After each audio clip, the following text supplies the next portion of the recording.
একটি football match, হাজারো দর্শক, আলো শুধু একদিকে, খেলোয়াড়দের ওপর। কিন্তু সাইডলাইনে দাঁড়িয়ে একজন মানুষ চুপচাপ তাকিয়ে থাকে। তিনি গোল করেন না, ডিফেন্সও করেন না, কিন্তু তিনি ঠিক করে দেন জয় পরাজয়ের ভাগ্য। তিনি হলেন কোচ। অনেকেই ভাবেন কোচের কাজ বুঝি শুধু 11 জনকে মাঠে নামানো, কিন্তু বাস্তবতা অনেক গভীর। একজন কোচ ঠিক করেন টিম কোন ফরমেশনে খেলবে, কে কোথায় খেলবে, কিভাবে আক্রমণ ও রক্ষণ করবে। উদাহরণস্বরূপ পেপ গার্দিওলা বার্সেলোনায় মেসিকে ফলস নাইন বানিয়ে ফুটবল ইতিহাস পাল্টে দেয়, বা ইউয়াই জার্মানি, যেখানে প্ল্যান করে প্রতিটা ম্যাচ জয় করা হয়েছে। ম্যাচ চলাকালীন প্রতিপক্ষ কেমন খেলছে সেটা দেখে কোচ সাবস্টিটিউট দেয়।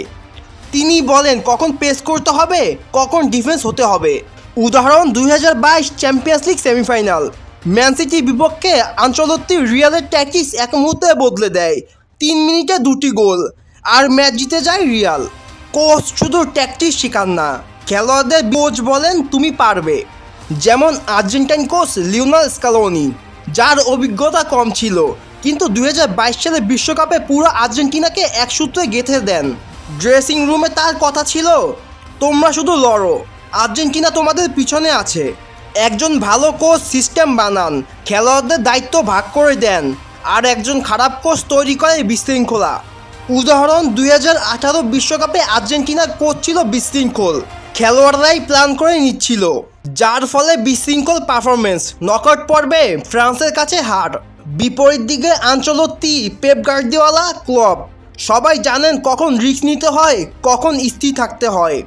একজন কিংবদন্তি কোচ যেমন অ্যালেক্স ফার্গুসন 27 বছর ধরে ম্যানচেস্টার ইউনাইটেড সামলাচ্ছেন। Jose Mourinho special one defence master. Pep Guardiola positional ফুটবলের রাজা। ইউর্গেন ক্লপ গ্যাগেন পজিশনের একজন জনক। আনচেলত্তি শান্ত অথচ সবচেয়ে সফল। এই কোচরা শুধু দল সাজান না, পুরো ফুটবলের ধারা বদলে দিয়েছেন।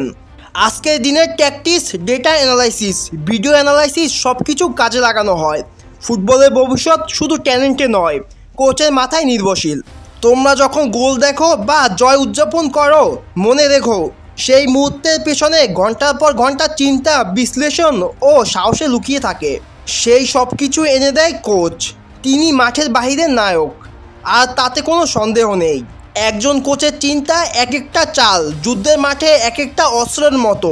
শুধু ফুটবলে পায়ের খেলা নয়, এটা বুদ্ধিরও খেলা, আর সেই বুদ্ধির আকাশে সবচেয়ে উজ্জ্বল তারা কোচ।